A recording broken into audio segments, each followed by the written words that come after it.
What's up, Juventini? Welcome back to the AJ Sear channel, locked in on everything Juventus. It's a victory show, Victory Monday. We love victory shows around here. And again, still though, against Parma, it can't be just all clear and smooth sailing, all right? But Yildiz delivers, Jonathan David makes history, and Kambiaso sees red. Gotta have that bit of drama, even in an opener against Parma at home. But we love it that way. We've got a ton to discuss. We're going to have some fun. And we got, obviously, Sev with me over here. How you doing, brother?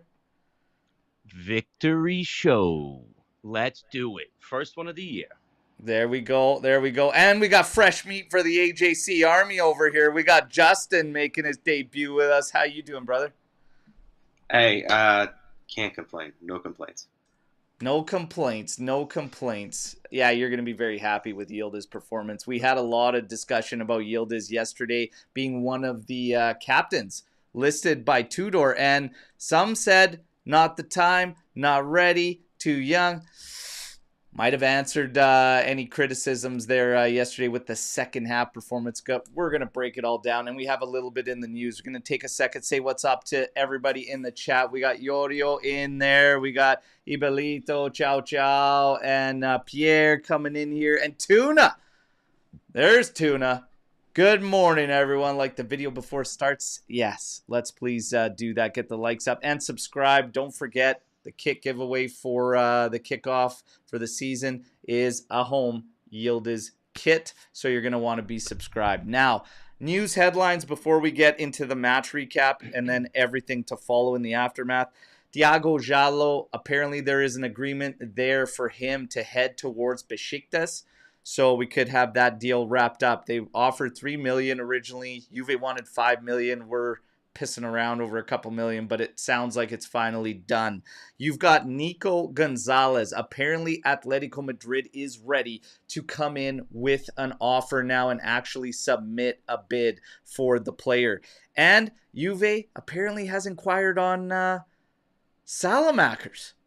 So they come out of the game yesterday thinking, you know what? We need a little bit of salad. So there you go. Salad maker is who we're after. I don't know about that one. We'll talk about it in the follow-up. This game, everybody. Parma, starting lineup. We had a scare on the watch-along because Mitch came into the chat and he says, Yildiz injured. Not starting. We're like, excuse me? So he did have to have his knee taped up. And I guess that's what he saw. And the announcers, the commentators were talking about him tweaking something or doing something through the warm-ups. So he did have to get his knee taped, but there was nothing that came afterwards. He did end up starting the match, and our starting 11, the only real surprise from what was projected was Kalulu playing and being utilized as a right wing back. So you had Di Gregorio, you had Gatti, Bremer, Lloyd Kelly, because he's untouchable.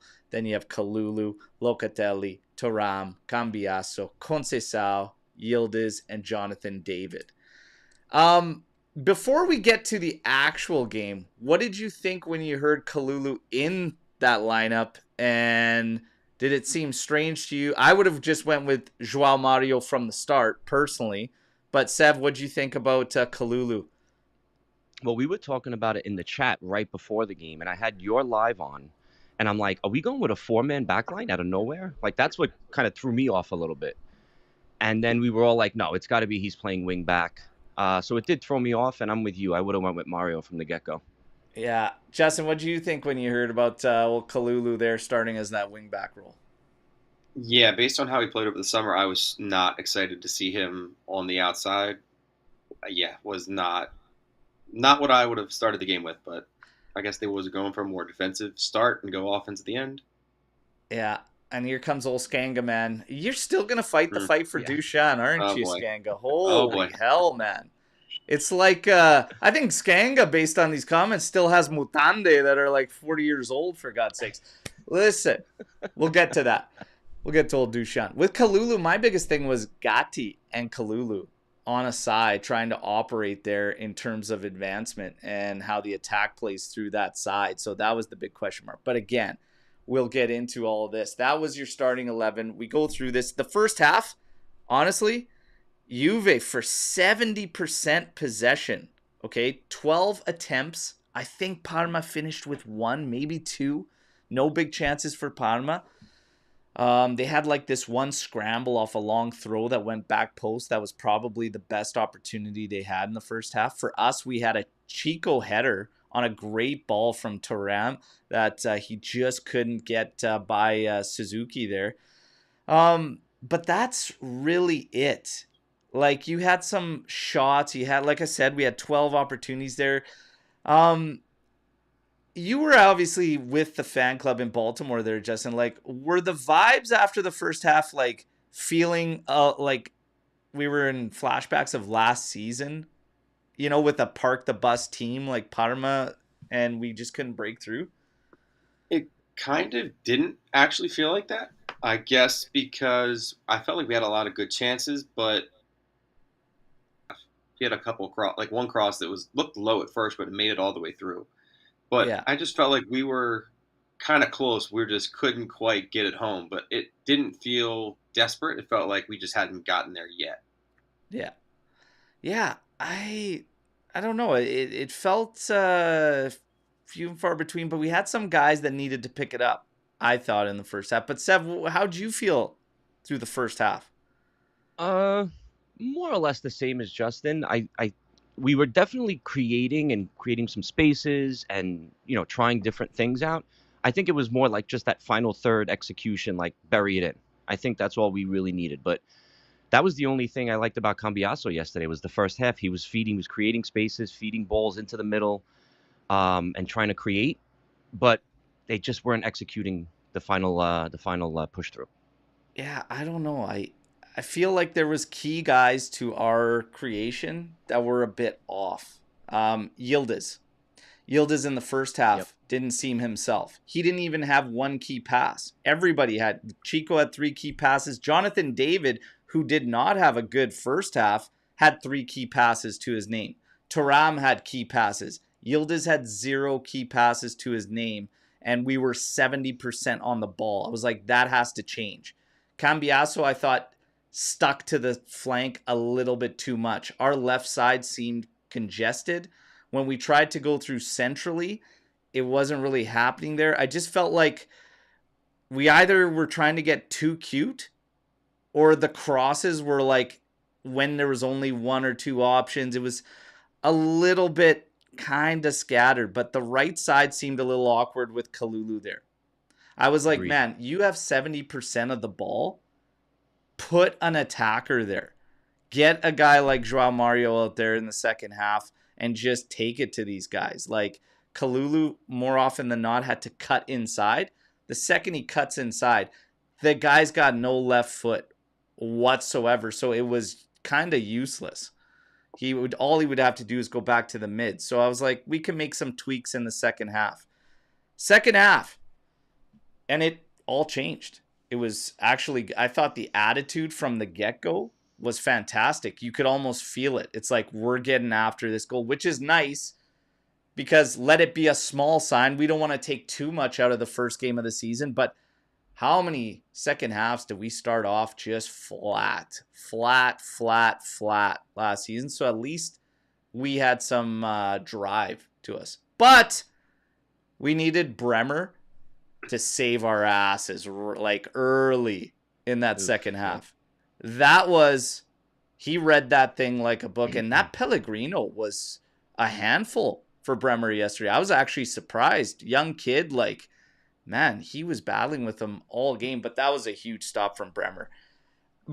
I mean, this guy, we got obviously David here that we will talk about, but like, this was a performance worthy of Giorgione there.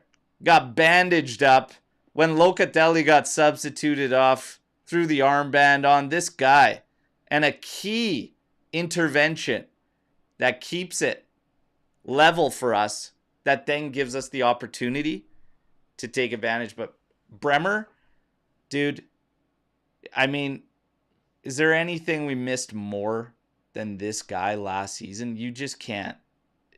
He means so much, man. Like, that performance was insane. I could have shed a tear watching that bastard play yesterday. Seriously, boys. Seriously. Giorgione, did they show Chiellini in the stands? He probably looked like a proud papa up there watching Bremer like this, bandaged up and whatnot. I think they only showed Ferraro falling asleep, right, Sev? Was he falling asleep again? Was like, he was fighting it. You could see at one point he was like trying to fight. Jesus. But Al, I agree with you with Bremer. It's besides the whole mentality factor that it sets a tone for the team. You've said this a few times. It just lets everybody just push up at an extra 20 yards. Your midfielders can move up easier. Your flanks can move. Like it's a nice flow up, and nobody's worried because you have that brick wall behind them. But yeah, just amazing. Yeah, Bremer was just phenomenal. Justin, Bremer, that's got to make you happy. You're a huge Chiellini guy. He's a monster. I mean, he's an appropriate person to follow up with the number 3. And I don't think we can name a defender that would have been in that spot to make that block last year. I mean, somebody would have been out of position. They were scored and would have started down 1-0. And yeah, there you go. I mean, but yeah. And we'll get to that in the post too, because you're pretty much spot on to some of the feelings coming out of this one. Now we'll get going to the 59th minute. And what did I say at halftime on the watch? I was like, man, if we want to succeed, we need to get certain guys going. Yildiz is one of them. Second half, he cooked. Second half, he just cooked. He got it going, and he just torches his guy on the left, makes it look easy, and puts in a low hard ball. And I said we need to work harder at getting the crosses from behind the defense, so they're harder for them to defend.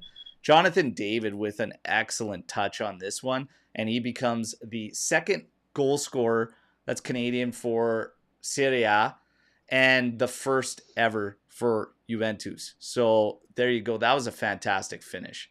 Great finish there. But Yildiz, he needs to do that for us to be at our best. He needs to cook. And it continued as we get another one. We get a substitution, and in comes Dusan Vlahovic. But this one, João Mario, man, again, picking it up like deep in our territory, coming up that right flank, beats a couple guys and splits this ball beautifully right at the feet of Vlahovic. And I got to say, Vlahovic, on the one time, just lays it out in front of Kenan Yildiz. A little bit off track there. He collects it, runs on, and Vlahovic just gets behind his man. Had the wherewithal to even shove him back as he's making his run forward, give him that extra space. Just smart. He played that whole thing smart from start to finish.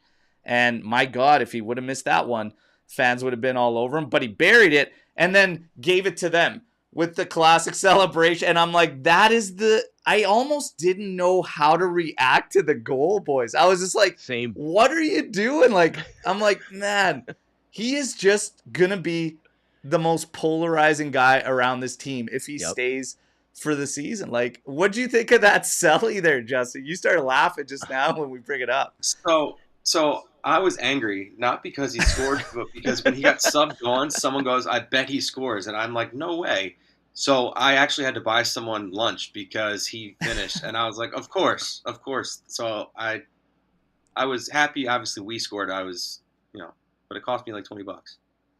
Oh, man. I called him for a goal off the bench. You just know it's coming. And Milan, everything fell through for Boniface there. So Vlahovic, like, the door's wide open. And Tudor, even in his post-match words, didn't really say too much on it. He's just like, we'll see. For now, he's a Juventus player and whatnot. But Sev, how'd you feel about the celly and the goal and everything? Obviously, we're happy for the goal. 2-0 seals the game. But I was just like, why that celly? Like, why do you have to be that guy? Even walking into the stadium, he ignored all the fans in the lineups on the left to the right. He just beeline straight through, didn't acknowledge any of them. Like, Sev, your thoughts? The goal was amazing. It actually reminded me of a goal a few years back with Ronaldo, Dybala, and Chiesa. Like the way they were just able to like perfectly place it. Then Dusan with the chip shot back to Yildiz, like you said, it was a little bit further out to the right, but they got it. But I'm kind of in the same boat. I didn't know how to that I screamed, but I was almost like angry because he didn't give you a chance to like love the goal, because then he does this stupid shit, and it's like, what are you doing? Like, and then the best part of it is his players, you could tell his teammates love him, like they really do. Like, but if he would just don't do it. Sully with your friends and that's with your teammates and that's it. Like, why do you have to do that? I Why? said it on a rant I had about him, like, I don't know, a month ago. And I just said, like, you always do this. You get the criticisms ramp up or something like that. You'll score a goal and then you're like doing one of these or flipping whatever as if you haven't been dog shit for 2 months leading up to this fucking goal.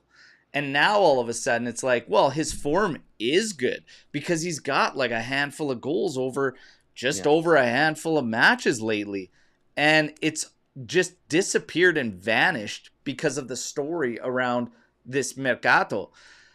But like, his form is great, but a 24 million super sub, like, what are we talking about here, right? So there's a lot to dissect around Vlahovic, and we'll continue because one of the comments in the chat right now is Matt saying it's super dumb if we give him to Milan now. So we'll get to that one because that will spark the discussion on Vlahovic. But he pretty much seals the deal for Juve 2-0.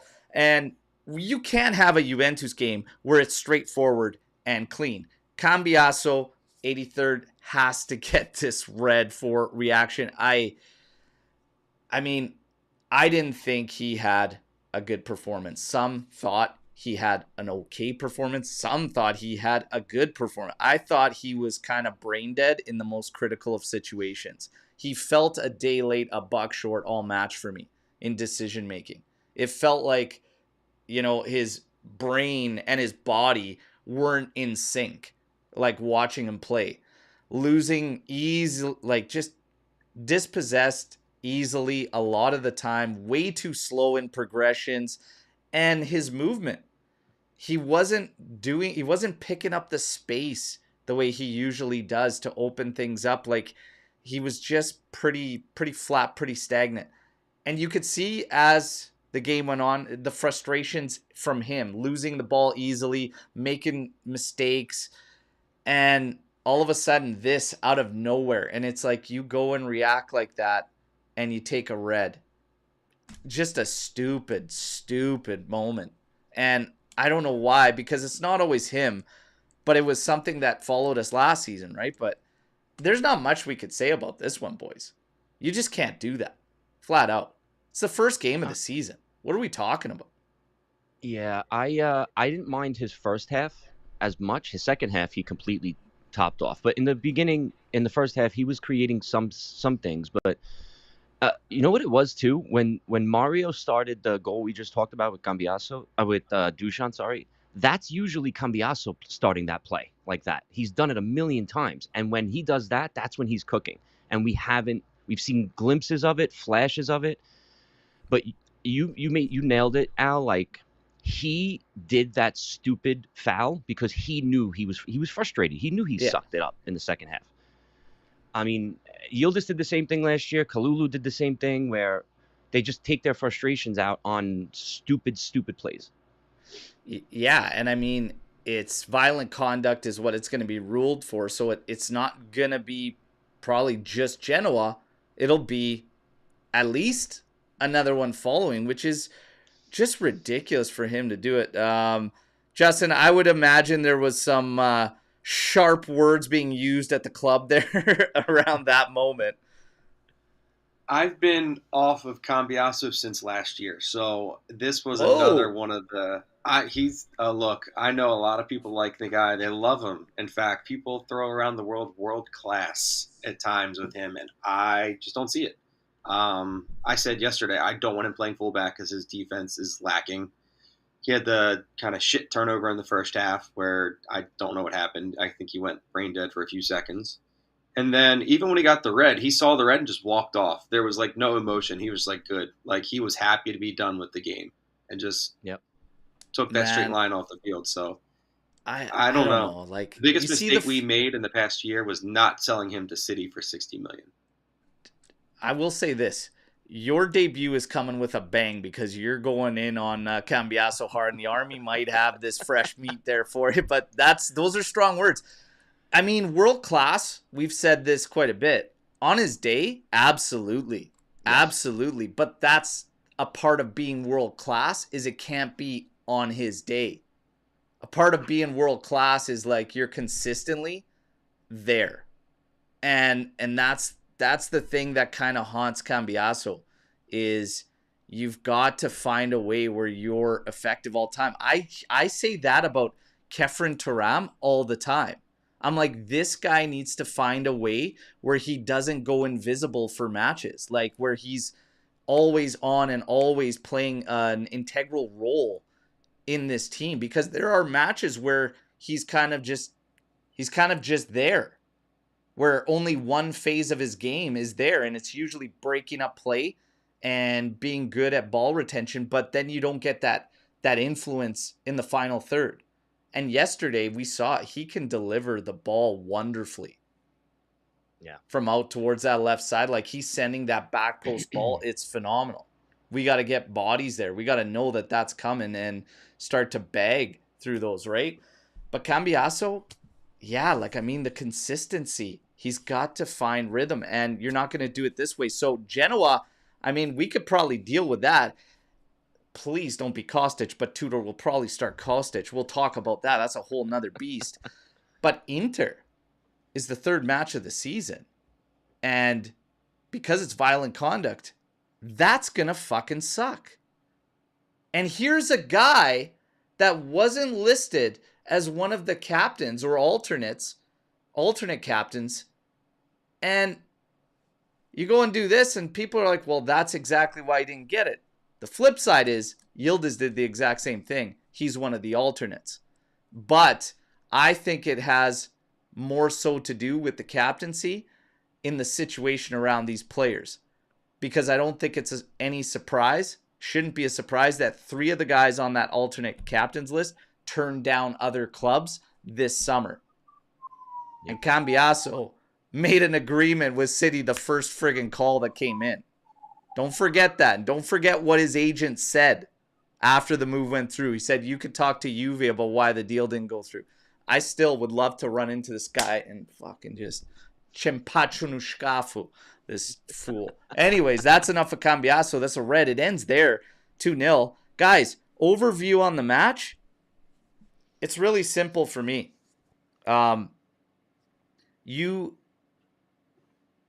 This is a game you look at, we probably draw last year. It's a game you probably draw last year, if we're being honest. Because now you got Bremer back, you probably fall behind. You probably fall behind in this game. You probably chase, like, Vega was great for us. I don't know if he makes that stop after Gatti has a brain fart and that guy gets right behind him, Almqvist, and then runs towards us. Like, I don't know if Vega's making that stop in the first half of the season without Bremer.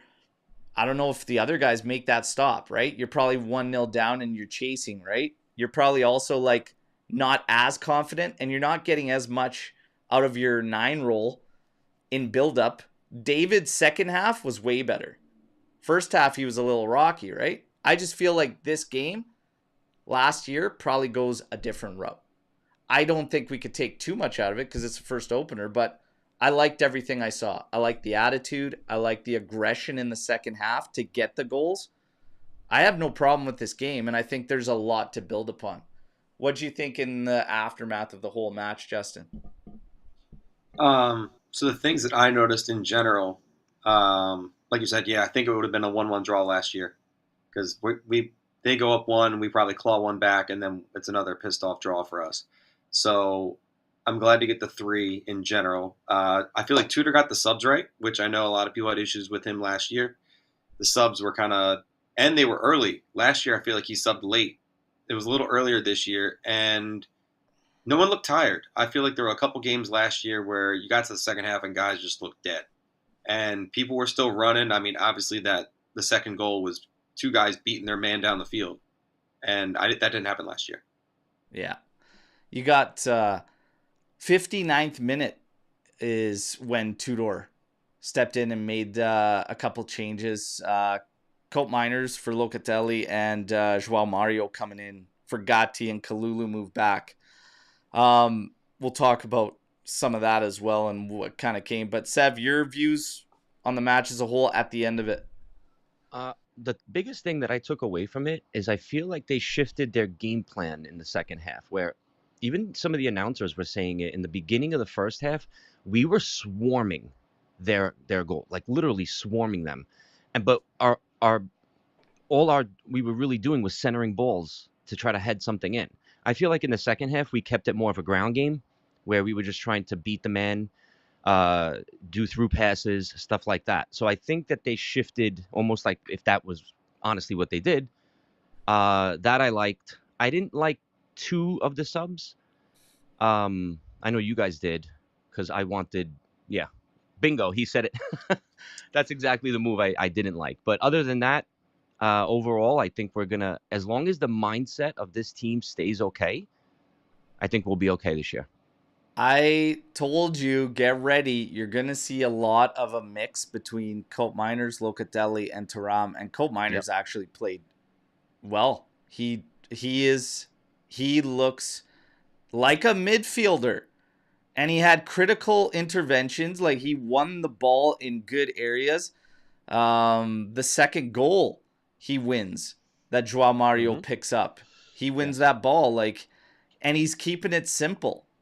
It's like last year you go from a season where everything's on his shoulders because of a fucking price tag, and you're trying to get him to pull all these strings. All our creation, despite having players like Conceição, Yildiz, whatever. It's like, Coop's got to create. No, he doesn't have to fucking create. So stop playing him in a dynamic role, because he's not. He is a midfielder, and he does his best work trailing. It'll bode well for us. Just having him play in a normal position like that in the midfield, he can do a job defensively because his work rate has never been questioned. He always goes out there, runs hard, and he can break things up defensively. He is fine changing up for either one of those guys. It's fine. Some go as far to say he'll push the start. I don't see that because Locatelli and Thuram do a fantastic job together. But this is the right way to approach it if you're Tudor, is slowly get this guy playing in that and get his confidence up.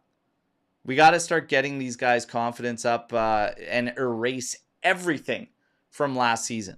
That thing's got to be wiped out. But yeah, when we get to man of the match, Kenan Yildiz gets it officially. Kenan Yildiz ends up taking man of the match. I got to ask you guys, is he your man of the match in this game? Justin, was he your man of the match? He is not only the man of the match, he is the man of my dreams. He is literally the future of this club. Easy.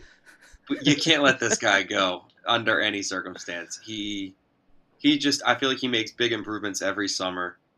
He's just a stud. I don't know what else to say. I mean, he's great. And he's, 20, 21?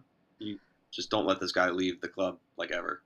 All right, chill that's out. a big time pause there. Tuna steaks thrown out there on man of your dreams. But Yildiz is an absolute beauty. An 8.9 rating. 54 touches, 87% pass accuracy, 3 key passes, all in the second half, 2 of them ending with assists. This guy was fantastic in the second half. So, Justin, it's not just Justin's man of the match, man of his dreams. All right, so what a statement. Sev, is he your man of the match? Only because he kind of ghosted in the first half. I'm not going to give it to him, and I'd give it to Bremer for more of the complete package deal. But I'm going to go with Bremer just because of his overall, he's just, we said it earlier, he's a game changer. I ended up going with Bremer, and I did so because Yildiz first half, the impact wasn't there. He didn't look himself. He sorted it out. I chose Bremer. That intervention keeps us at 0-0 with the ability to take that 1-goal lead. That was massive on its own right. The dude started off I was a little taken back at how Pellegrino was giving him the business physically. And Bremer almost like had to get his bearings, right? Hold on. Al is still recuperating from Justin's man of his dreams. Justin totally threw me off with that one. Totally. What did you expect? You knew what you were getting into. Big pause. No did he. I probably should have prefaced it when I said that. So, yeah. You know what? It's okay.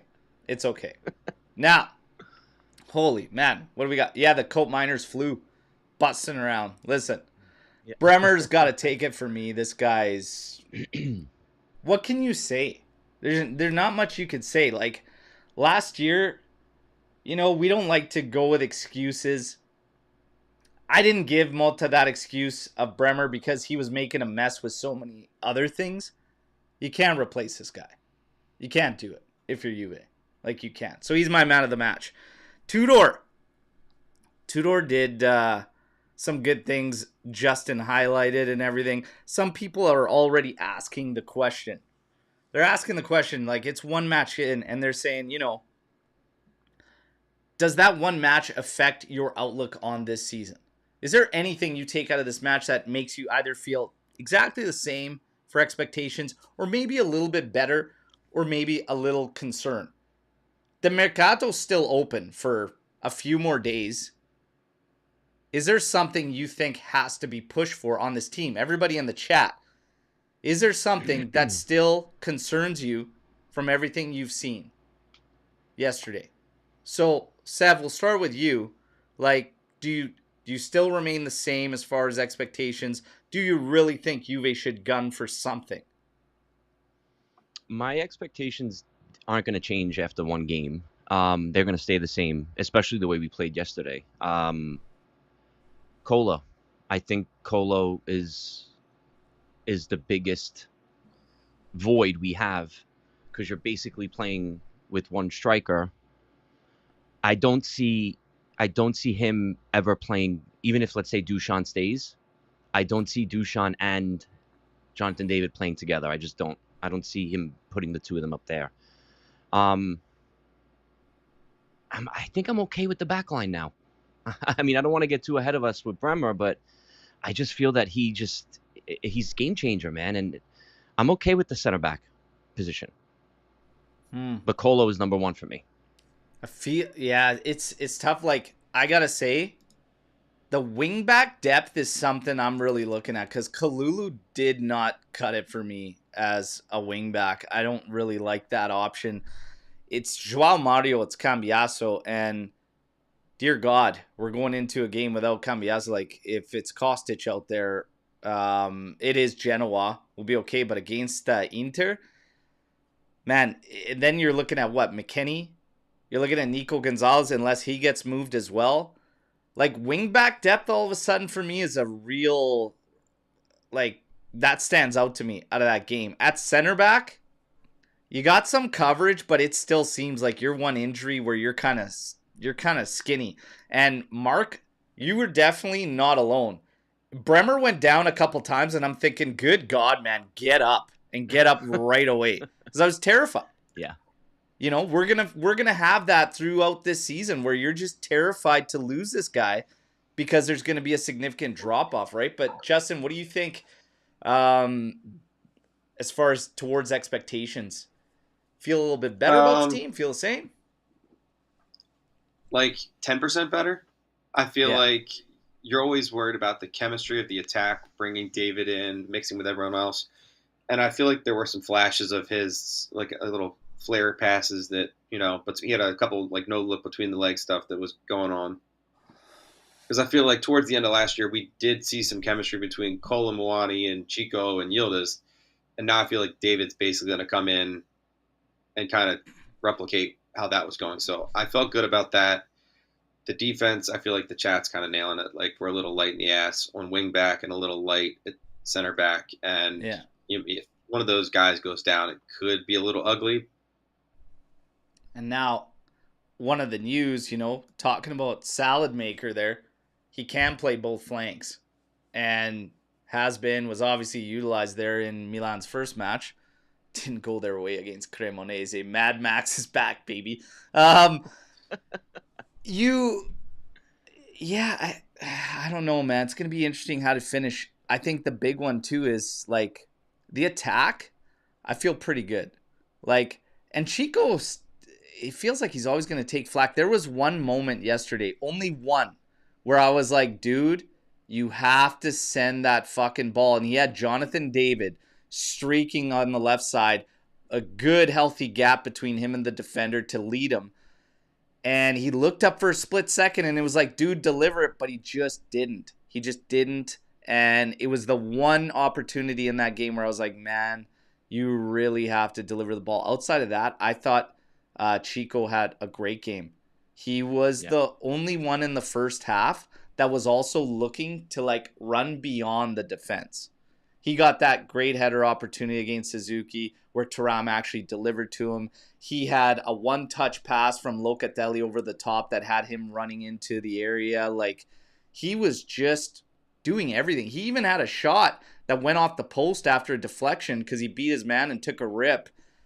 I thought Chico was doing a lot of good things. The attack, I feel fine with, but the big question mark around the attack isn't David, isn't Chico, isn't Yildiz. Like, these guys are locks. And David, I mean, he showed you kind of who he is. Even on an off game, he finds a way to make that impact. His second half was cleaned up tremendously. And then that's a cool finish for that first goal. And that's what he can do. Even on an off performance, he doesn't need much to find a goal. And we even got a little wager on yesterday's show where Trim challenged Cugino Eddie, who wanted Lorenzo Luca ahead of David. And he said, if David scores 20 goals this season, Cugino Eddie's got to buy him a kit. Otherwise, Trim has to buy Cugino Eddie a kit. I love the wagers like that. So there's Trim. One down, 19 to go. So you got still a lot of work left. But David did some good stuff, man. I really liked the signing the entire way. And I think it was good business for Juve. But the big question mark is Dusan Vlahovic. What the hell do you do with Dusan Vlahovic? Is it the best option to keep him around and not make that move right now? Matt, earlier in the chat, said the best move is to keep him around. How do you feel? What do you do with Dusan right now? He's begging a $24 million a year super sub. Like, man, what do you do? If he was to repeat everything he did yesterday, that's insane. Like, why would I'm so tired of talking about this, honestly, because it's like, of course he goes and does that yesterday. Like, it's just so perfect that he goes and does this and now makes believers out of some people again, or, oh, let's just do it. But it's 24 million. It's costing us. I mean, I don't know. I'm so sick of talking about him. I really, it's hilarious to me. I legit didn't know how to, I was fine. I was happy about the goal, but then all of a sudden he goes and does that. And I'm like, dude, It's a tap in goal. Like, you're expected to finish those. You're in a situation where you're 24 million, you're coming off the bench because we got no other options and handcuff. But, like, if they come in right now, Milan, with a deal to take him, are you saying yes or no to that deal? Chat, are you selling him? Yes or no? Milan comes in right now. It's like, we want Dusan. We're ready to make a move. Do you do it? Yes or no? Justin? So you just brought this up. Do we just do an even swap for Salamakers? Oh my God. Do we take the salary for Suzu?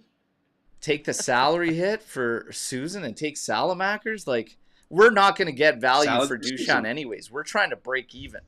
So break even on the deal is like just over 20 million, right? Salamakers, they're probably going to want right around that price tag.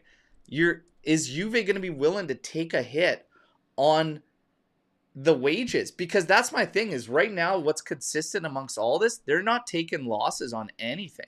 Are they going to do it with Vlahovic? I mean, right now, like, I don't know. So here's the thing. You do that, you make that swap move, you free up 24 million in salary. Are you going to be able to wrap up the Kolo Muani deal? Or Well, that's because the thing. Who is it otherwise? Kristovic is gone. Like, if Kolo Muani, if PSG continues to be assholes, par for the course, what do you do? Then where do you pivot to? The price I don't like the options. options. Yeah, exactly. Like, yeah, PSG won 100 million after yesterday. Yeah. The options aren't there. I mean, Openda, Jackson, none of those they do nothing for me. And sure, you want to get rid of Dusan to send them to Milan, but the Colo thing has to be done. Well, that's what I mean. It has to be automatic. Is keeping him becoming the better option? Maybe you make a move in January. Maybe you can offload him in January, and maybe January presents you a better opportunity for a different target, a different player, right? Maybe for now, keeping him might be the play. I don't know. And do we go full circle? And all of a sudden, like, the renewal talks, there's been no renewal talks. Like, does he have this season where all of a sudden, a revival comes? Like, do you actually go full circle with this guy? I have no idea. But right now, it ain't that crazy to say maybe Juve should keep him. Bag and goals, he's got a chip on his shoulder. He kind of plays better when he's pissed off. It's so crazy. That's so crazy that we're actually saying that. Like, let's keep it. It is crazy. We are not. The two of you are. Just because he got us on TV in Philly, he can still get the fuck out of here. I'm not keeping around because he scored one goal and made the best pass of the 4 years he's been here. He can still go. As a change-up option coming off the bench and whatnot, obviously, like, I mean, who's the alternative? Like, what's the alternative? Know. Who's the player? Like, Kolo might not be the guy, so then what? Then who? Skanga. Throw Skanga out there. I don't care. 24 million to play 30 minutes a game behind Jonathan David, I just can't accept that. My brain refuses to be okay with it. I'd rather play Yildiz up top and just throw someone else in that spot. You're getting crazy, man. You've been crazy today. Yeah. I like it, but you're crazy. I don't know, man. Like, I need a legit option. Yeah. Like, well, everyone said last year we could play Nico up top, but we're getting rid of him too. So the whole push for Vlahovic and saying get out always had Kolo Muani in mind, right? Which is great, which is cool. It's fine.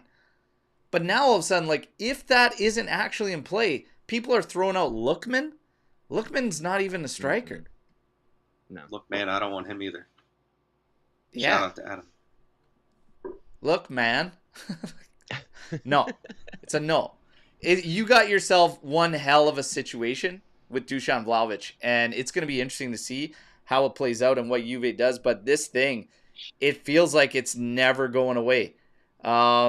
Igor Tudor, yeah, he just doesn't close the door on him remaining too, so nobody really knows. All these guys in media are just like, whatever. They're like, man, Milan's going to push. Didn't work out for Boniface. We'll see.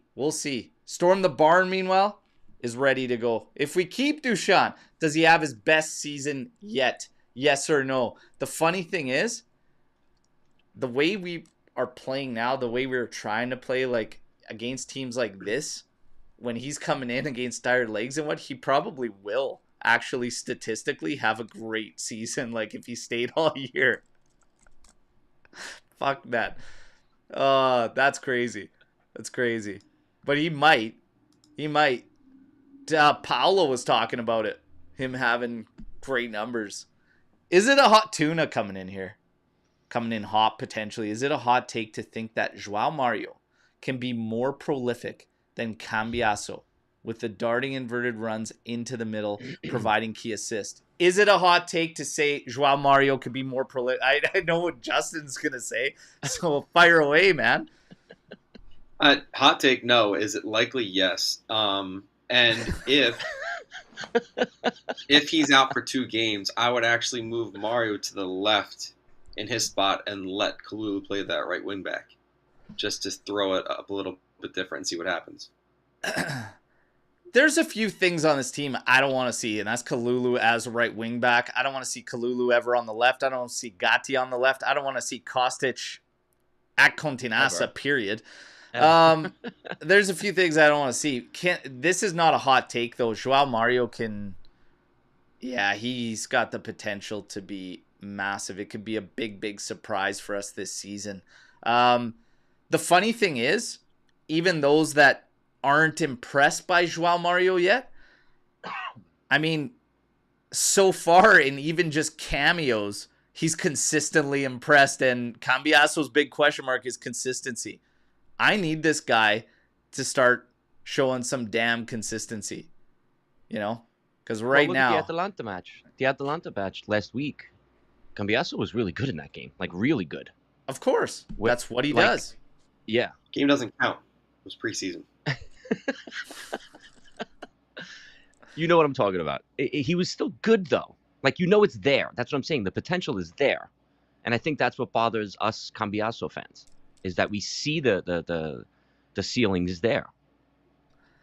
Well, it's just like it's a one game, and then is he going to be like that the next game?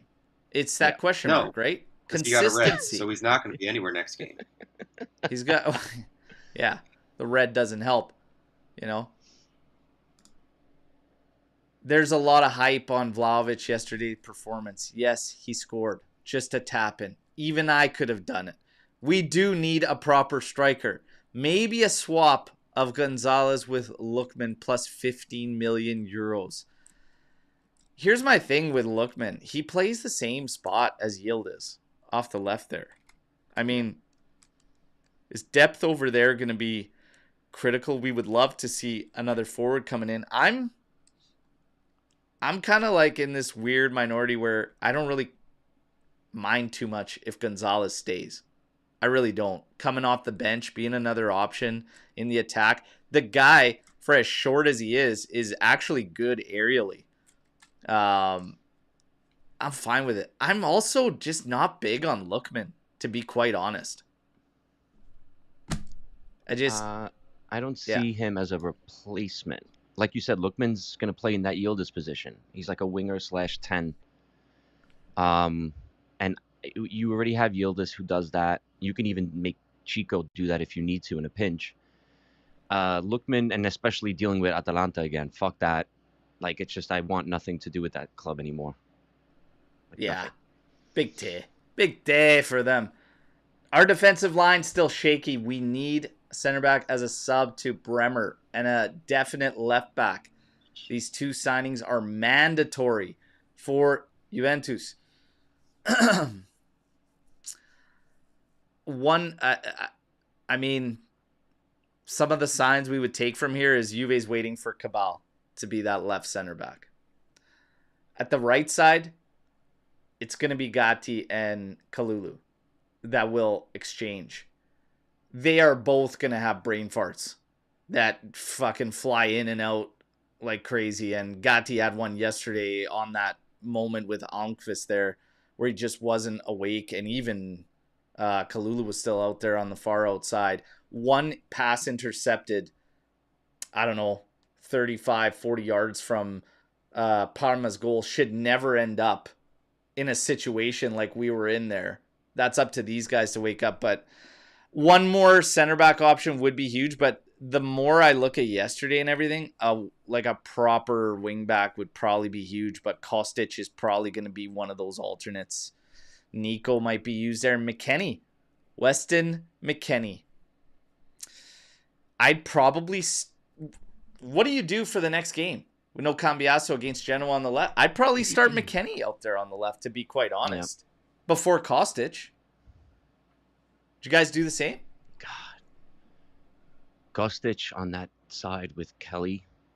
Ooh. Hey.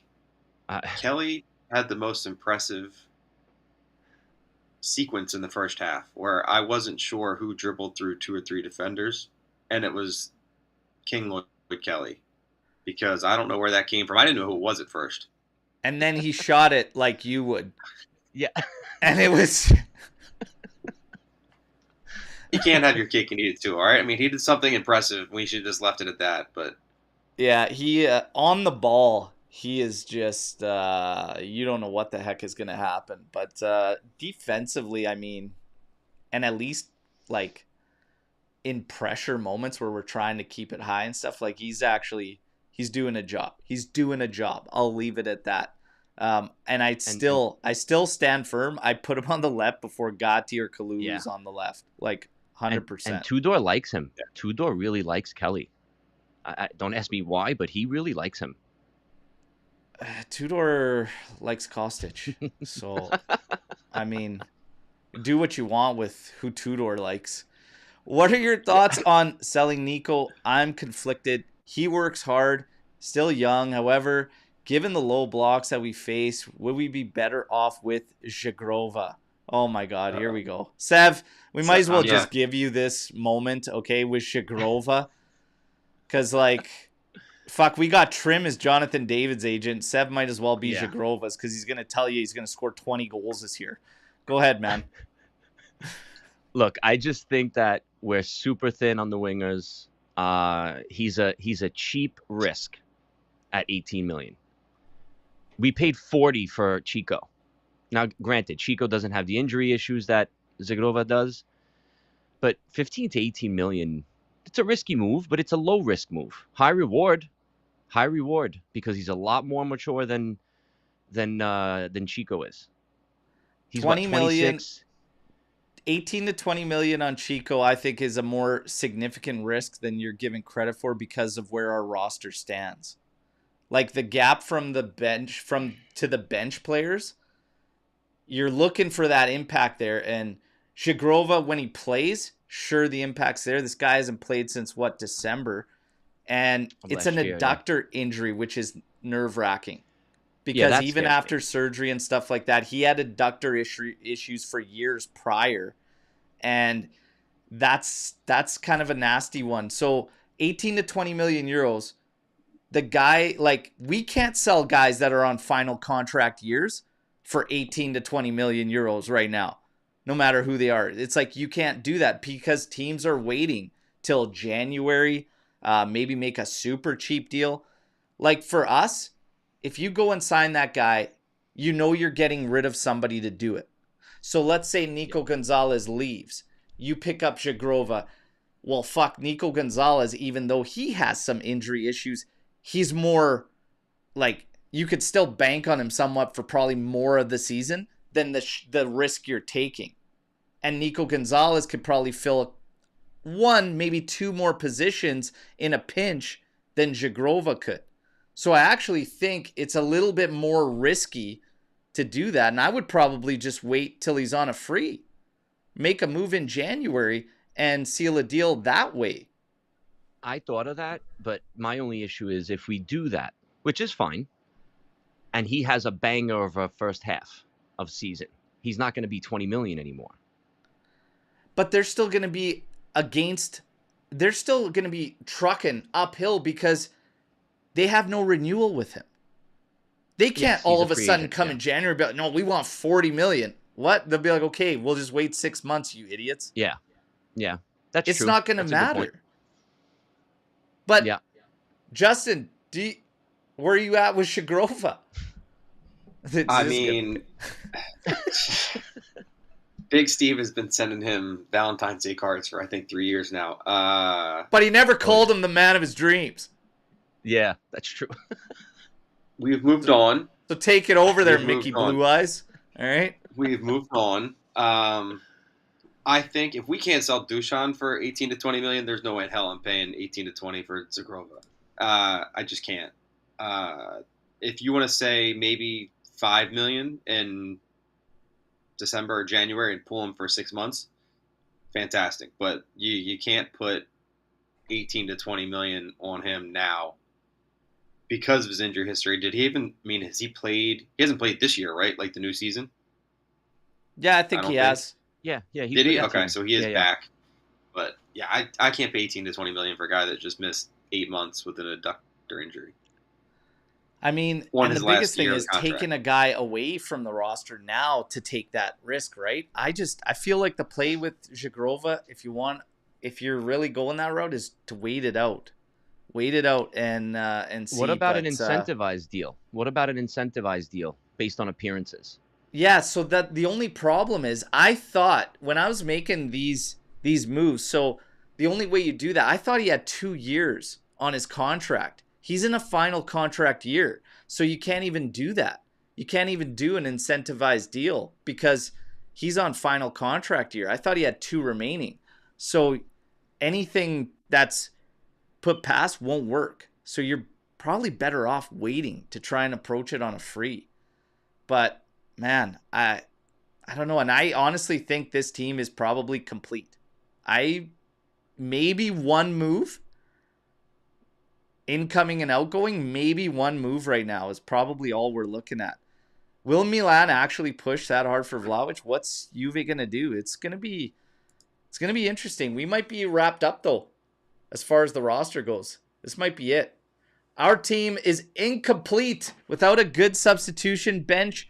We will collapse after the first few injuries or suspension. Let's take Kambiaso. We have no proper substitute for him. Well, so what we're talking about, it's a little thin in the wing back, right?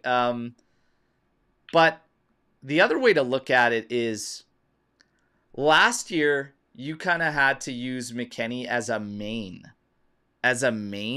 in certain positions, whereas now, and even Weah, like last year, we heard the story a million times how many points we surrendered. We were doing it with guys playing main roles that are bench players at best. Our starting 11 right now, I'll actually put up against absolutely anybody in Serie A. Our starting 100%. 11. 100%. From the bench, you get a little bit of makeshift. That's okay. McKennie playing in one of these roles as a makeshift option, as like isn't the end of the world. The guy can still do a job, right? I mean, I'd love to see more signings, but it's not like the be all end all. I would feel better with one more center back. I'll be quite honest. I'd feel better with one top CB. And at wing back, I feel like we can get away with it. Yeah, center back would be my one pick. I think I might have to go with wing back.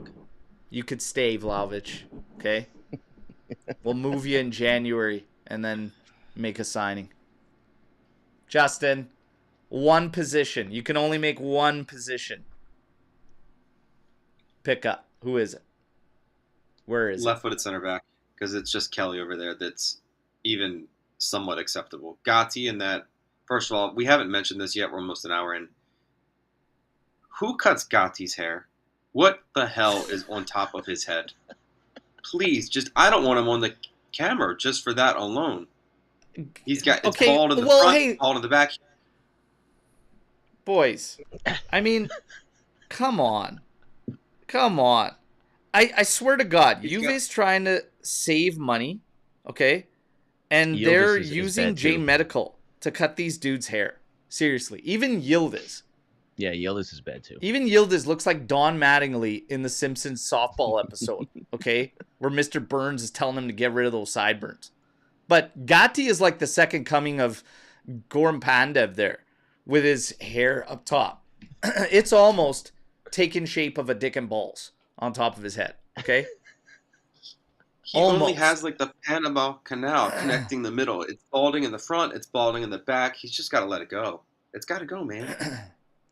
Sav, it's time for him to let it go, man. Nope. Don't do it. You're telling him to hang on? Don't do it. Take off your hat. Don't ask me for my opinion. Don't ask me for my opinion. Don't ask me. Don't ask me. Oh, man. Unbelievable. It's yeah, the cuts at J-Med aren't the best. But you know what? I feel like I love Gatti, okay? I do. I love Gatti for many different reasons about how he acts, how he presents himself and everything. But if you're the dude that's cutting these dudes' hair, like, can you not do Gatti a solid and just be like, man, I don't think this is the play. Okay? You got two options here, man. You either go with it and we buck that son of a bitch down, or you grow this bastard out and you're Bill Murray in Kingpin and you got a comb over of all comb overs. Like, you got two options, brother. Take your pick, or we send you to Turkey and you just take care of this and you get the Antonio Conte package for 150 euros. Like, what do you want to do? We have like, these are your options. Yildiz has got to know somebody. But to just do it like that and be like, yeah, man, I got you. You're good. It's like, holy man, give the guy a break. Help him out a little. That's just a barber that isn't your brother, man. That's not bro code, man. You got to be like, dude, you should not do this. Now, I'm sorry, but I don't give a fuck. Well, that's a way to start a Storm the Barn. I love it. I'm sorry, but I don't give a fuck. Van Dijk is the only defender better than Bremer, and nobody will make me think anything else. Bremer alone will get us into the top 4. Van Dijk, another center back who stays, likes a lot of space. A lot of space there. That's all I'm going to say. And take it easy. Bremer's amazing. Bremer's a unit. He's a beast. I absolutely love how Forza Juve does everything with conviction. And Storm the Barns with conviction, absolutely love it. Tuna, I am fine with King Kelly. Holy, how quickly he has shifted. King Kelly. I thought it was Lord Kelly. No, it's Lloyd. God damn it. Lord. Like Lord DeShilio. I'm just Lord bugging. Kelly. King Kelly. As long as Bremer is next to him, besides his passing, what did you guys think of his performance? Okay. Kelly, for me, it's really on the ball where I have the most issues with the guy.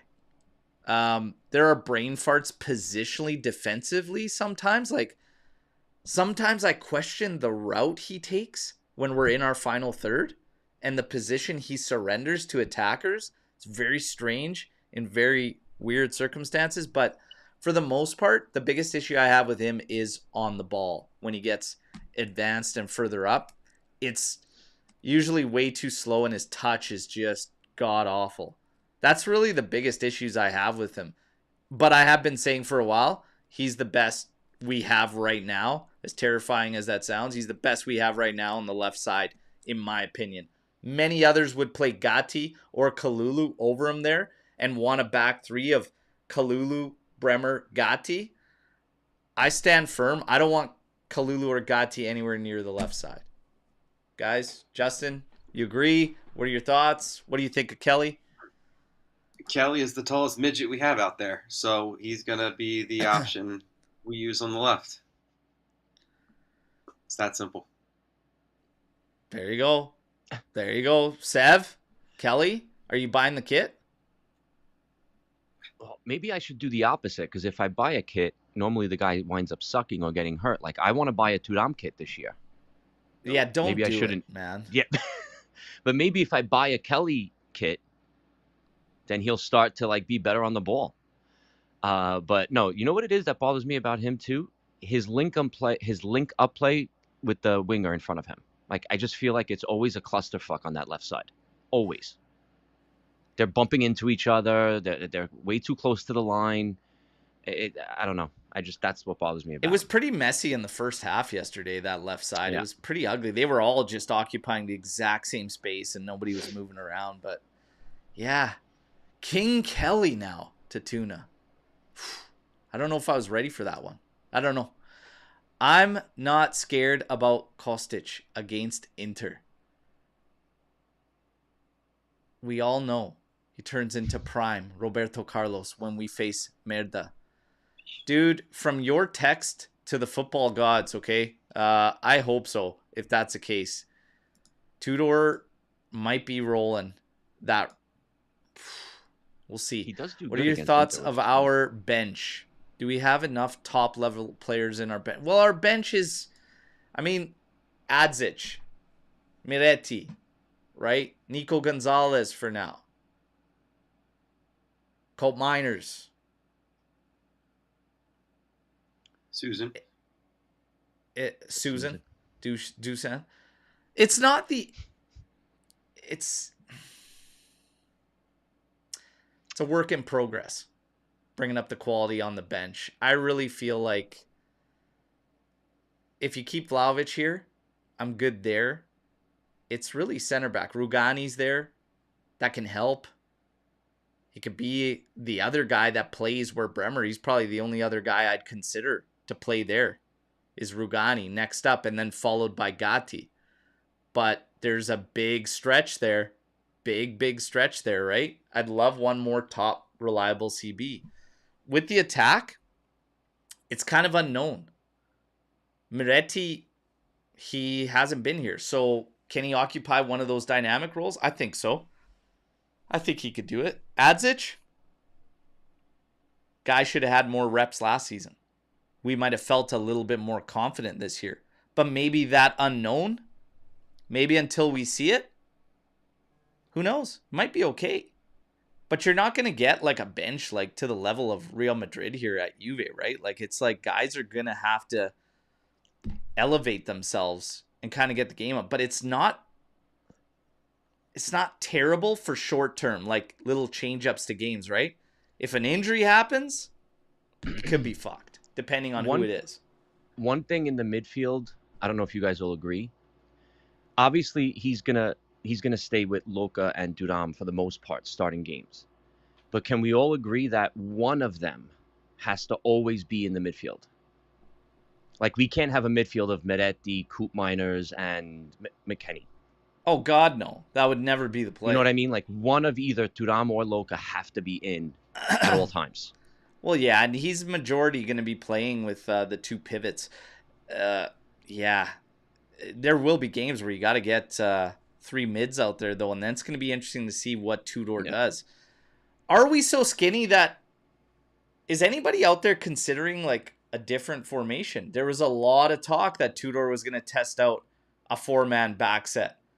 If our Mercato is done, would an alternative formation be the best bet and to kind of protect that depth? Justin, what do you think? I don't want a four-man back only because I feel like while our left center back depth is not great, we have no one I would want to play at left fullback. I don't want Kambiaso playing fullback. I don't think that's his best position. He needs to get a little further up the field.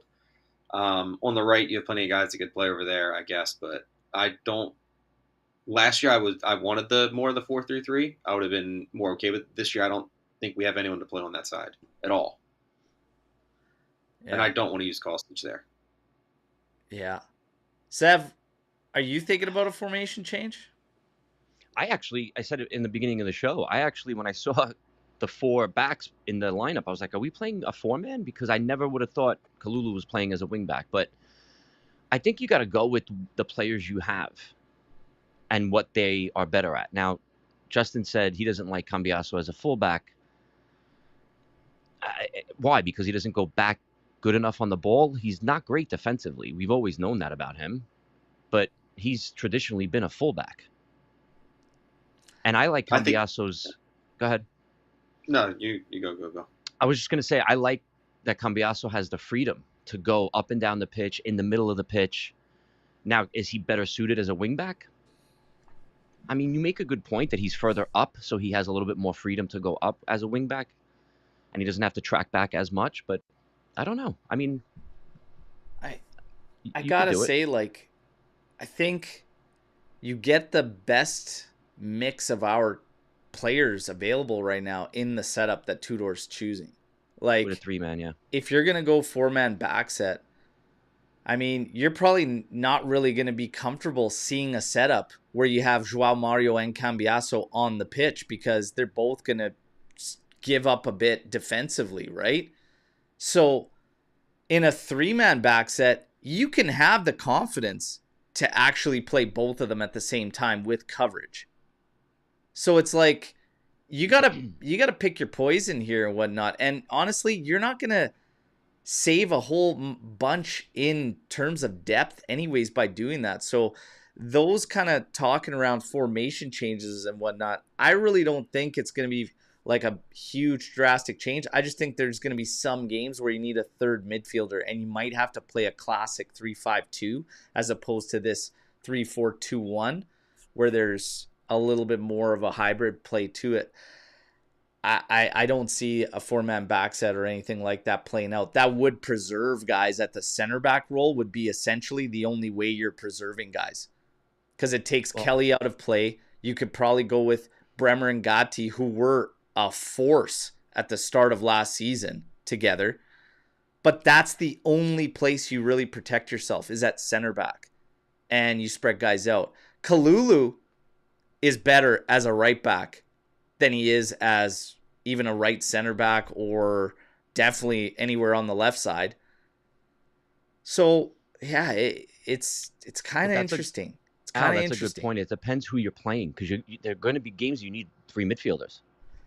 Yeah. To control the middle of the pitch. That's going to be a big question mark that follows Tudor too, is adapting, making changes, what he's going to do. So our bench, I mean, we'll see. We'll see, because there's questions that remain to be answered, right?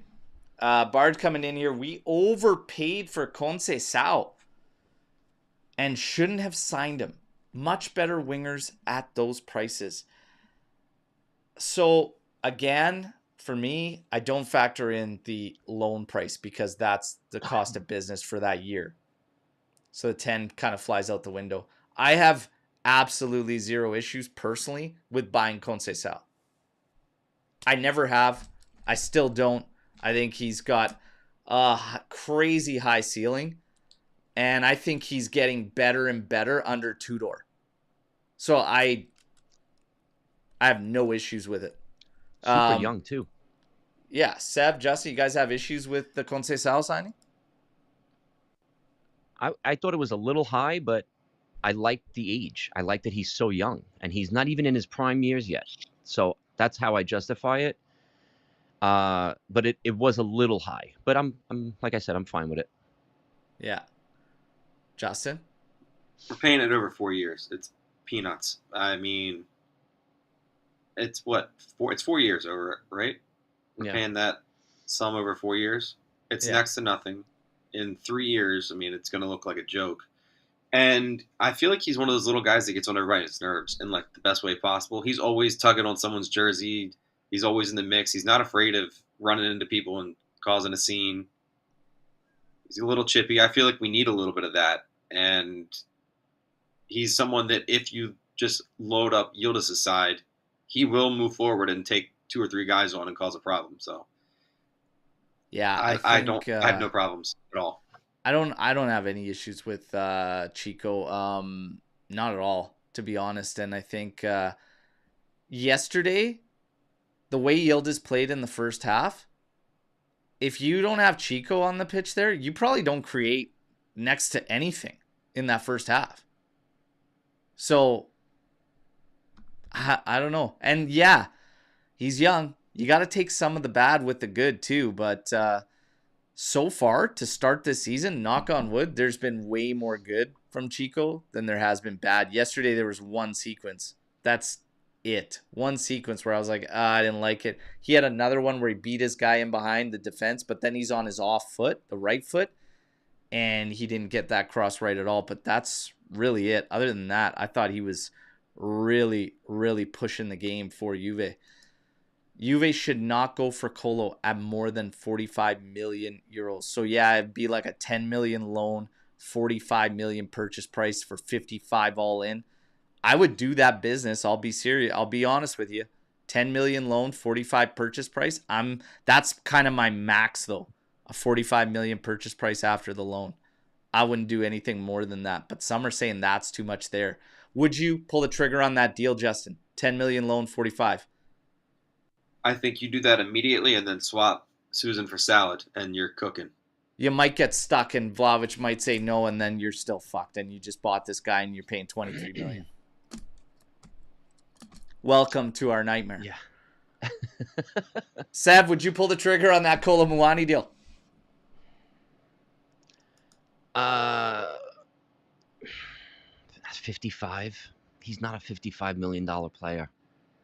He's not. But it's 45 million purchase price. 10 million right, loan is 1 total. year to get the business. No, I but do I'm not saying factor 1 year loans. It makes no sense. It's Yeah. not part of a purchase price. It's loan for 1 year. You're paying that year. So that's standalone you're going business. on- The purchase that's price is standalone. 45. So when you put it, okay, in that sense, yes. For 45, I'll do it. But no more. That's the end. Yeah, that's kind of the max for me. Kind of the max yeah. for me. How I can don't buy these other management prices. be satisfied with our roster? We have no bench. Chico, Yildiz, Bremer, Thuram, just one of those guys gets hurt. We're in deep trouble. Without Kenan, we would have never scored yesterday, by the way. It's the same story as any team. You lose a key player, you're going to suffer. We suffered last year without Bremer and everything. We still got ourselves in position to win a lot of points, but he's the difference in keeping all those points, right? It's all relative. Juve's got to really figure out, for me, maybe we don't have to get so crazy. Maybe they can find some decent deals for depth, and they don't have to get crazy at like the quality, right? Like Adzic alone, we were all saying get him out on a loan. Find someone to come in and be that utility. Like depth, you could tell by today's chat, is the biggest concern for Juve. I don't think that management is necessarily completely satisfied. I just think they can't move because they're unwilling to take a hit. That's the difference. It's not satisfaction with the roster. This is it because they don't want to take a hit. And I called this thing months ago saying, if you're not willing to do that, it ain't going to happen. You got to take your lumps. Fuck, we're battling for 2 million on Jallo, for fuck's sakes, you guys. Yeah. It's a 5 million deal we want, and they offer 3. It's like we're battling for peanuts on guys that just like say goodbye. Artur is another loan. Are we taking a portion of that salary? Hasn't even been disclosed. Douglas Luiz, we assume all risk because there's criteria and conditions to that obligation. It's not a guarantee. We're assuming all risk. These guys want to take no loss. It's tough. It's tough. Even Vlahovic. You probably could have had a solution much sooner in the window. You would have had to come out of pocket out of that variable bond that Elkan's just sitting on. They don't want to take a L anywhere. So this is it. I don't think it should be mistaken for satisfied with the roster. Yeah, and Kamoli actually said it in black and white, no pun intended. He said, I'm not going to get a player unless I sell a player. Like, it's that cut and dry. Like, he's not going to just, I'm not going to buy unless I sell. Yeah. That's it. Yeah, it's just, there's question marks there. There's question marks, and that's why last year there was a lot of mismanagement going, because it was a shame what the fuck we did with Adzic, because you would have known by this year a little bit more about the guy too, and can he produce some? Imbangula was actually producing. Why did we have zero desire to continue with this guy? He was actually scoring goals. He was scoring big goals. Like, and here's my thing. We made these moves. Nothing came from it. And nothing has come from it. Douglas Luiz is $2.5 million loan at the end of the deal right now as it stands. That's it. Would we have been... So, I told you, Kamoli should have probably approached this a little bit differently. Maybe tried to repair the situation. Maybe we did, and it didn't work out. I don't know, but...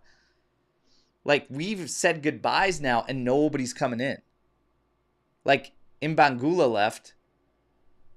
Who came? Nobody came for that. Weah's left. Nobody's come. You're still sitting on Jonathan David, and you're sitting on a Joao Mario swap off there, which was good business. I still think it was stupid to release Costa and a guy that you bought for 12 million.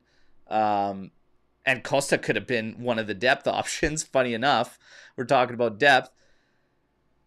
Nobody's come.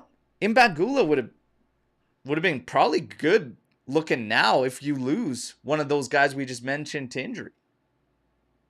Yeah. But they were trying to level out books and level out transfers because some of those obligations kicked in and everything, and they're trying to make things right. And they saw him always as a guy on the outs, but level it out. You got to level it out, the roster. I mean, you're saying goodbye to guys that could play roles, right? And selling them for way too low, in my opinion. Like, every fucking time we sell somebody, it's like, wait, what did we get for him? Like, Desperation, man. Yeah. Reek of desperation sometimes. But and we talked about that 25 million euro offer for Locatelli. That tells you exactly how we're viewed as far as doing business with. Right? Like, holy shit, we're going to lowball these guys. That's their captain? Yeah, it doesn't matter. 25 million. Had a good, strong season last year. Got his name back in the mix with the Azzurri. Nah, 25 million. Who do you blame for that precedent set for us? Like, who, like, is it just the last few years of not winning? Just years of selling, like, for shit. It's not just like this crept up. Right? Yeah, it's bad. Brutal. And it's embarrassing. Yeah, that was a bad offer. They're working on 45 for Zakaria. 25 offer for Loca? Like, holy. They actually look at us in that manner is just insane. Insane. Promote Barreto to the first team. Man, so this kid. I got to see him. I haven't seen enough of him. Pause. Listen, Barreto is getting so much hype, and he's like this next gem. They're already labeling him superstar and everything. You could find comp videos on this guy all over the place. What is he? 17-year-old, I'm pretty sure. But to bring him up to the first team, I mean, there'll probably be moments where you can maybe do it. He's kind of like this advanced mid player and whatnot, but maybe in one of those dynamic roles in an absolute pinch. But I don't think they're going to do anything crazy to really do anything to that degree. But Barreto's getting so much hype, man. Barreto's getting a ton of hype. First team, though? I don't know if we're there. Don't we have Adzic that dominated next gen? That is right there. Adzic, and he doesn't advanced get mid. minutes. Would love to see He him. doesn't play, so yeah. Starting guys, we have the Champions League draw Thursday. Everybody, okay? Champions League draw. Give me a team. We asked this question yesterday. Give me a team you hope Juve draws. Who's a team you hope that Juve draws in the Champions League this year? Just give me one. You don't have to give me. I know right away. Who? Liverpool.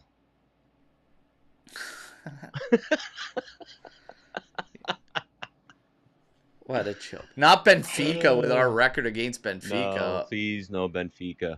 No Benfica. I said I want Celtic because I know Antonio would end up going to that game, which would be sick. So that would be Celtic and Arsenal. I actually want Arsenal. Arsenal is a good shout. I want Arsenal. Justin, give me one team you hope Juve draws. I mean, I wish Wydad was in Champions League because those fans were nuts in Philly. That would be hilarious to watch on TV. Team I would like to draw. How about Marseille? Marseille.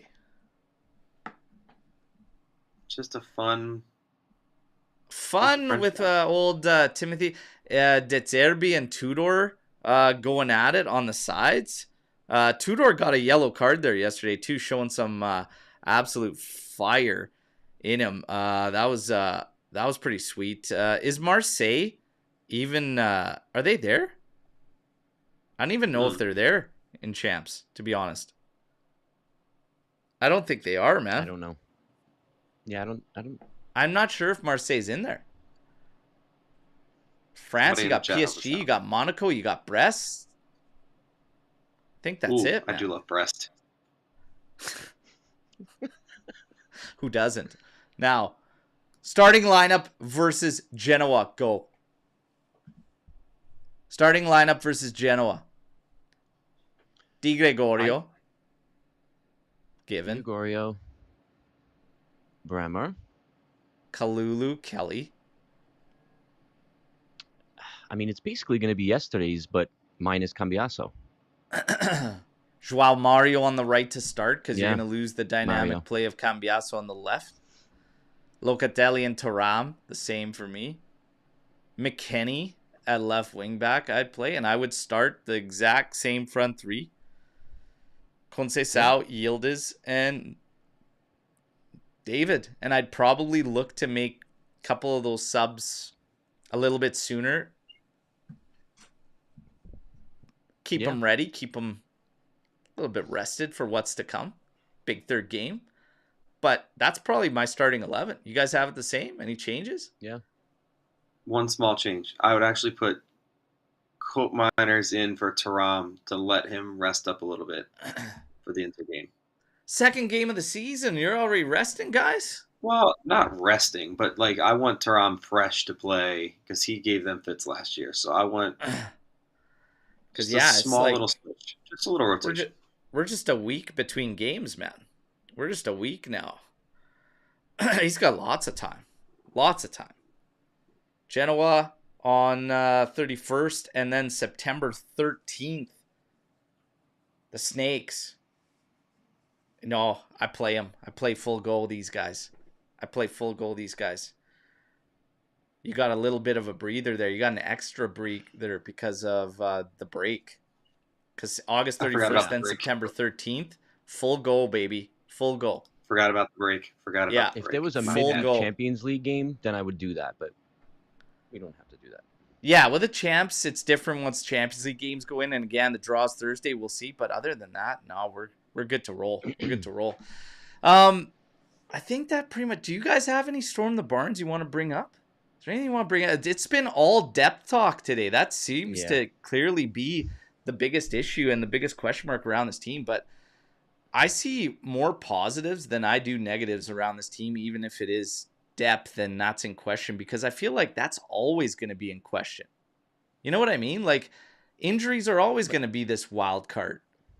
But that's any team, right? Yeah. Any team that then look at Napoli now. They're scuffling to get a striker because they lost Lukaku. I mean, you only go as far as your depth, really. Yeah, I mean, I'd take a huge positive in the fact that I do believe our starting 11, I stand firm, will go toe-to-toe with anybody in the league. Yep. And, we'll need some luck. You need luck.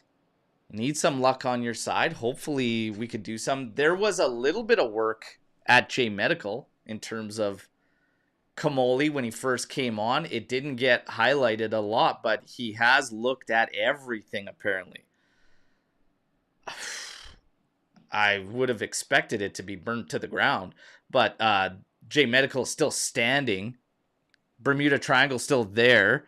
I think Milik was the one they chose to give Kamoli the rundown on how everything operates in J Medical. It wasn't even an employee. It was Milik because he spent so much friggin' time there. He's like, oh yeah, Damien, let me show you around. Let me tell you how everything works here. I spent a lot of time here. Probably going to be living here for the rest of my days. That fucking bastardo. I think we're in good. I think we're in good this season. I think we could surprise. And I 100% think that. Do we have any bold predictions? Since you guys weren't on the prediction show or anything, any bold predictions for Serie A this season? Mas made one claiming that Yildiz was going to be Serie A MVP. That's a bit of a bold claim this year. Do you have a bold claim for a prediction? You want to go first, Justin? Well, I every time we mention Yildiz, I think back to when the tech quote when he said that one day he will challenge for the Ballon d'Or. So any of this praise, I mean, we signed him expecting him to be one of the best players in the world one day. Maybe this is the year he makes the jump. And if Scott McTominay can win Serie A MVP, I'm not saying that's my bold take, but I don't think it's as crazy as some people say. All right. Sev, any bold predictions? I don't know how bold it is amongst us because we all pretty much know each other's. I don't see this league. I don't see anybody running away with it. And I don't believe in Napoli. I don't see it. So I'll go this way. I think we could compete for it. If we stay healthy, for the most part, I think we can compete for it. I think we're going to give Napoli a much bigger... I think we can compete for it too. And I'd go as far to say that if we do pull off any business to close things out, it just makes me feel even stronger that we'll be able to compete for it, depending on what position comes in. But I think we can do it. Yildiz, by the way, there are still critics out there. There's still even some amongst the fan base that are just saying he is overhyped, etc. Like, not really buying into everything. Meanwhile, since March 2025, he's been involved in the most goals than any other player in Serie A. It's 6 goals, 5 assists in 14 matches. So 11 contributions in 14 matches, all competitions. So since March 25, like he's taking strides. He's getting better and better. A lot are predicting an explosive breakout season for Yildiz. I have no reason to believe otherwise that it won't happen. Yildiz is going to be massive for how far Juve goes. Kambiaso, I said, is also going to have to be massive to see how far Juve goes. He's a huge game changer because he makes life easier for Yildiz, etc. But he's got to wake the fuck up. And he can't be doing stupid shit like that. And he's got to find consistency. But these are all guys we're going to bank on. Jonathan David. Jonathan David's going to be just fine. Just fine. Bremer. These are our rocks. Locatelli. It's one of our rocks. But Mitch. I saved your Storm the Barn. I didn't miss it on purpose. Always got a plan. He was substituted yesterday. Captain Locatelli substituted for Cope Miners. How did you feel about that substitution at that time? Do you think there's anything to it really, or just was it tactical? Do you think that Cope Miners offered something more? He came in tandem with João Mario. Do you think that Tudor saw a breakdown on the right side and it being weak? What was the score at that substitution? I can't remember. Was it 1-0? He made that at 52nd minute maybe? I'm going to pull it up here. 52nd minute, and I think we were at... when did we bag the first? So we bagged the first goal at the 59th minute. The changes were at the 57th minute. Like, that's when Jonathan David scored, was 2 minutes after. So that's the only thing I could think of is because of the score. It was funny because someone was taking my overview and they were adding and just thinking that Cope Miners and João Mario changed so much. And we were way better offensively with it. And I'm like, I think we were better offensively just because of nothing to do really with them. I go, Kalulu at right wing back was not having a game that I would expect of anyone playing out there. So I think that change alone, but I don't think the change from Locatelli to Cope Miners did anything crazy. That's just me. I saw more urgency out of Locatelli than I did Cope Miners, but I think they were both pretty much doing the exact same thing. I thought they both played well. Locatelli is the stability position. Like, we all feel stable with him, that he's going to control and he's going to, he's great going back on defense and he's going to, shoot those long passes up the field. And he's just a very much more stable player. And I think because we were up a goal, we weren't up. We Tudor, were 0-0. Oh, you were 0-0. Sorry, but I'm saying maybe because of that, he wanted to get a little bit more offensive. But is Cope Miners more offensive than Locatelli? I think they play the same way when they're playing in that role. I don't really see it. Joao Mario's more offensive than Kalulu, but I don't think we really gained a whole hell of a lot. And I don't look too much into that sub. I mean, dude, Locatelli had a game, man. He was playing really good yesterday. But how many times do we say that? He finished with 67 touches, 95% accurate passes, 3 key passes. Ground duels, he was 2 for 3. Aerial duels, he was 3 for 4, excuse me. He only lost the ball 5 times. He had some clearances on corners, 3 there. Like he had a really clean game. He was solid. I think the bigger boost is probably Joao Mario for Kalulu, but Cope Miners stepped in quite well, but 28 touches, 92% pass accuracy, 0 key passes. Ground duels, same thing, 2 for 3. Aerial, he won 2 out of 2. Made some good defensive stops. But I mean, Luca was having a game yesterday. Luca was having a game. Somebody said it in the chat. It could be because of the yellow card too. That's a good shout. Tudor's trying to protect them. Could be, but Locatelli is he gets the most cards on the team. So what are you gonna do? Just that's like the Inzaghi move with Inter all those years. Guy gets the yellow card and he's out. Luca didn't get a card. Oh, he didn't?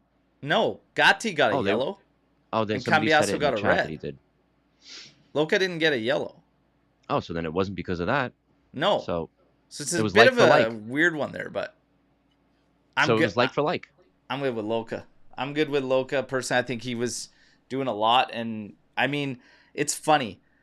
We got certain guys that don't get some credit, but the numbers all state otherwise. Like for some people, it's like the eyes aren't matching the numbers of what they see. Luca's like that guy. Justin, on your debut, you've been really, really vocal on players and your thoughts on each guy. So we're going to get to Locatelli for you and wrap things up today. Fire away, man, because you have not held back. That's one thing with every player we've asked you, and I love it. So Locatelli, our captain. And by the way, I'm just going to tell you, you better get this one right, or it could be the shortest tenure at the AJC we've ever seen. Be careful. Oh, okay. So when you mentioned like the eyes don't catch up with the stats, what are you hitting record? Yeah, just because you're the captain doesn't mean you are immune to being subbed off. I said this the other day in one of the chats. I feel like Locatelli's style of play makes him more prone to when he does make a mistake. It's more glaring. If he doesn't have a whole lot of like flash and stuff going forward. He doesn't get a lot of assists. He almost never scores. So if he's playing really well, he sort of disappears within the game because he doesn't have any like, wow, what a play. Like Joao Mario could have done nothing almost the whole rest of the game, but he had that great pass to start the second goal. So it stood out a little bit. For Locatelli, he almost has to play perfectly. Otherwise, you only notice his mistakes. You know what I mean? Like, he doesn't... Wow, that's like, he's really trying to be nice. Look, I was off of him at the beginning of last year, and towards the end of the year, I think I finally turned the corner, and which means he's going to suck this year, because that's generally when I get behind guys, is normally when they start to tail off a little bit. He's not going to tail off. He's going to be just fine. He's going to be fine. He's going to be just fine. But you actually bring up something that's typical of that role, of that play, of that game, like with the pivots. What you said isn't too different than Thuram. And what I was saying earlier, where he can get lost in games when he doesn't have the influence offensively.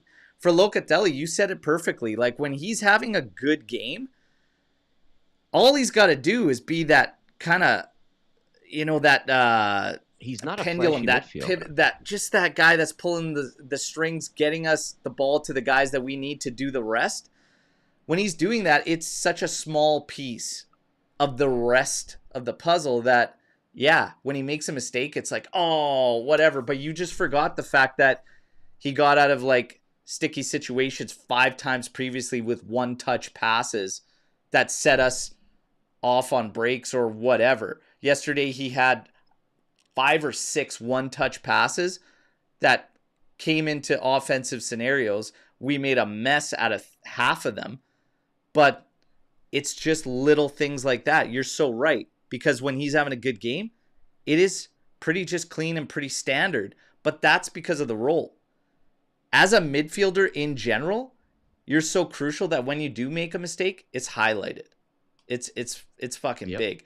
At Juve, when you're trophy-less for a bit, you're Scudetto-less for a year, every mistake you make for any fucking player is highlighted, and you could see that right across the board, man. We won't have any mistakes against Genoa, though. Kostic is going to come in and play flawless, okay? It's going to be a Mortal Kombat flawless victory, all right? Flawless victory. And you're going to have fucking Nico Gonzalez starting as well, and he's not going to trip over the ball once. It's going to be phenomenal, all right? No issues. Guys, come on. I'm not worried about Genoa, but Kambiaso, come on. Smokes, pancakes, wake up. Justin, hell of a debut. My God, didn't waste any time giving his thoughts. Kambiaso has a lot of work left to be done there for Justin, but we had a lot of fun here. Sev, always a pleasure. All right, take care of the sting. Okay, this guy got stung by a bee yesterday. Holy Christ. Crazy. Yeah. Just a fat wrist there.